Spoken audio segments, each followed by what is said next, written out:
à tous, c'est Mélo sans Mélie et bienvenue dans cette vidéo où je vais vous parler de L'Ensorceleur des choses menues. C'est un roman de fantasy que j'ai lu dans le cadre du PLIB 2020. Je l'ai lu alors que je savais pertinemment qu'il ne ferait pas partie des 20 sélectionnés, mais il me faisait très envie. Déjà, le titre laisse planer une atmosphère assez incroyable. En plus de ça, le résumé me laissait l'impression que ça allait être de la fantasy adulte dans le style des Seigneurs de Bohème ou du cycle de Sif par exemple. Et en effet, je ne me suis pas trompée, c'est de la bonne grosse fantasy adulte. Donc bon, ne vous lancez pas là-dedans en ayant envie de lire quelque chose de léger. C'est quelque chose d'assez long à lire, pas trop difficile, mais il y a beaucoup de descriptions. Mais voilà, c'est pas une fantasy avec un univers de rêve, avec de la magie dans tous les sens ou quoi que ce soit. C'est quelque chose qui porte un message quand même s'il n'est pas très évident au début. J'ai à peine commencé la vidéo et je m'emballe déjà, donc vous aurez compris que je suis assez déçue qu'il ne fasse pas partie de la sélection et qu'il n'ait aucune chance de faire partie des finalistes. Parce que pour moi, il avait plus sa place que d'autres romans, mais bon. Étant donné qu'on part avec 150, 200 romans au début, il y a forcément des choix qui se font et il y aura forcément des romans qui ne me plairont pas dans la sélection.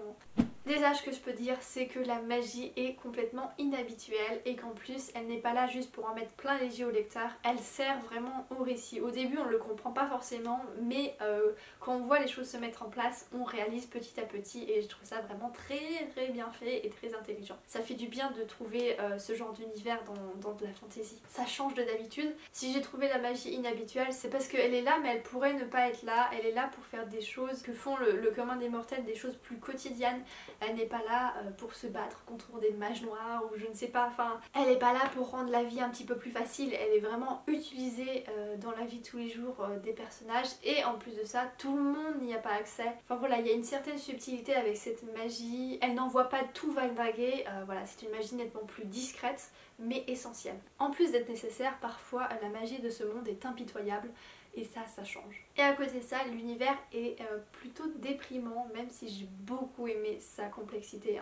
Quand je dis déprimant, ce n'est pas un point négatif cette fois-ci. En fait, la plupart des gens qui vivent dans cet univers ont une vie assez rude, assez dure. Chaque jour, ils doivent lutter pour gagner de l'argent pour vivre leur vie. Pour ne pas avoir froid, pour ne pas avoir faim. Voilà, c'est assez terrible, il y a une certaine complexité politique dans cet univers. Et en plus de ça, les gens ne bougent pas beaucoup, ils ne voyagent pas du tout, ils n'ont pas énormément de connaissances sur le reste du monde. Voilà, leur univers est relativement étriqué alors que petit à petit, au fil des chapitres, on se rend compte que le monde est gigantesque et qui cache énormément de choses. Ce que j'ai beaucoup aimé, c'est qu'on alterne entre deux personnages notamment, et ces deux personnages qui ont un écart d'âge assez énorme. Donc on suit une jeune adulte, voire adolescente, et un vieillard qui au final sont un petit peu comme deux enfants. Ils ne connaissent pas grand chose à leur monde, ils sont obligés de faire ce qu'ils vont devoir faire à cause de certains événements, mais sinon ils n'auraient absolument pas découvert le monde, ils n'auraient absolument pas ouvert les yeux sur certaines choses, et donc du coup ils ont des réactions très enfantines sur certaines choses et je trouvais ça assez mignon, même si c'est relativement terrible parce que au final on se rend compte qu'ils manquent énormément de connaissances sur leur propre monde. Mais ce que j'ai beaucoup aimé avec ces personnages, c'est que grâce à l'histoire, grâce à ce qu'ils vont vivre, ils vont évoluer, on voit cette évolution. Il y a un vrai travail d'approfondissement là-dessus au niveau de leur caractère, au niveau de ce qu'ils apprennent et ce que ça va changer dans leur façon de penser et dans leur façon de faire des choix. Donc on débute vraiment avec un univers assez triste, assez dur, et on finit au fil du temps par découvrir un univers très complexe avec des ficelles qu'on n'imagine même pas. Et cette découverte, cette prise de conscience se fait un petit peu grâce à un voyage initiatique, donc c'est un procédé que j'aime énormément. Et je pense vraiment qu'on peut dire que les deux personnages principaux réalisent leur voyage initiatique, puisqu'au final, dans ce monde où personne ne voyage, ils vont devoir partir, et petit à petit ils vont découvrir des nouvelles villes, des villes qu'ils ne pensaient pas qu'elles existaient. Et ce qui est très bien, c'est que chacune de ces villes va avoir ses spécificités. Il y a vraiment parfois une imagination assez mignonne. Par exemple, on retrouve une barque qui vole, on retrouve également une ville qui est construite un peu en mode cadran d'horloge, avec une partie qui tourne dans un sens, une autre dans l'autre sens, et en fonction des rouages ça fait tourner chacune des parties dans un sens différent, et ça permet ainsi d'exposer les différents quartiers au soleil chacun leur tour, parce que en fait la plupart des villes qu'on va découvrir vont être entre des montagnes, donc niveau paysage on est clairement servi. Il y a des vallées, il y a des montagnes, il y a de la végétation, il y a de la roche, enfin voilà, c'est vraiment top. Et grâce à ce voyage initiatique, l'auteur arrive à faire passer des messages d'une façon intelligente et quand même relativement discrète. C'est une lecture qu'il faut digérer, il faut un petit peu réfléchir pour voir ce que l'auteur veut nous faire passer passer comme message.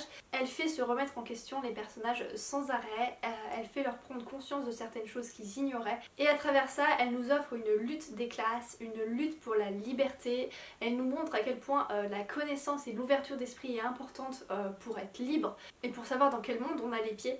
L'auteur nous montre également l'importance de voyager. En plus des thématiques que j'ai citées, il y a notamment la thématique de la mort, de la vie et de la vie éternelle qui sont abordées. Et dans les 20 derniers pourcents, on passe à un petit peu plus de féminisme, même si ça ne prend pas une très grande part dans l'histoire. Je ne peux pas vous dire pourquoi, je ne peux pas vous dire comment c'est fait, mais j'ai trouvé ça assez marrant, assez fun.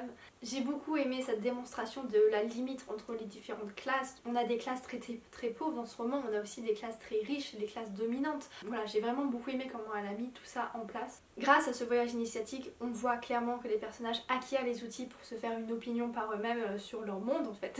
Et c'est grâce à ça que petit à petit l'histoire avance, évolue vers quelque chose qu'on s'attend pas forcément à trouver, vers quelque chose de vraiment pas mal, même si du coup c'est relativement lent, mais c'est parce qu'il y a un approfondissement, il faut que les choses se mettent en place pour qu'on les intègre bien et pour qu'on voit vraiment une évolution. Ce que j'ai aussi énormément aimé et ce qui me fait vraiment penser que c'est une fantasy plus adulte, c'est que parfois la fantasy ne s'embarrasse pas d'atténuer certaines choses. Parfois il y a des meurtres, parfois il y a un petit peu de sanglant, mais ce n'est pas décrit comme sanglant pour rajouter un petit peu de gore, non, c'est vraiment décrit comme les choses sont réellement en fait.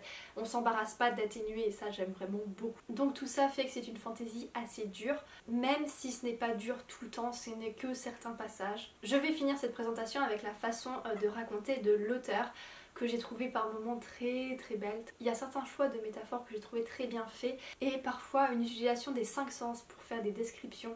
Je vais vous en montrer un exemple. Si le son s'était transformé en vent sous l'effet d'un sortilège, sa robe se serait plaquée contre son corps en révélant le moindre relief. Ça permet de mieux s'ancrer dans le récit malgré le côté un petit peu lent dû au choix de l'univers fantastique. Voilà, je pense que j'ai dit tout ce que j'avais à dire, j'espère vraiment ne rien avoir oublié. En fait, l'univers est tellement complexe, il y avait tellement de choses à en dire qu'il n'est pas impossible que j'ai oublié quelques petites choses. En tout cas, j'espère que ce que je vous ai dit vous aura donné envie de le découvrir parce qu'il le mérite clairement. Si vous aimez les fantaisies un petit peu adultes, un petit peu plus dures, un petit peu plus longues que tous les romans de fantasy young adult qu'on entend tout le temps parler sur les réseaux, n'hésitez pas à vous plonger dans celui-ci et surtout n'hésitez pas à venir me dire en commentaire si vous avez aimé votre lecture, si vous avez trouvé des choses qui m'ont échappé. Voilà, j'ai vraiment très envie de débattre avec vous sur ce roman parce que clairement il le mérite, il y a du contenu et il y a de quoi discuter. En tout cas, en attendant la prochaine vidéo, je vous souhaite de faire des découvertes littéraires au moins aussi bonnes que celles dont je viens de vous parler.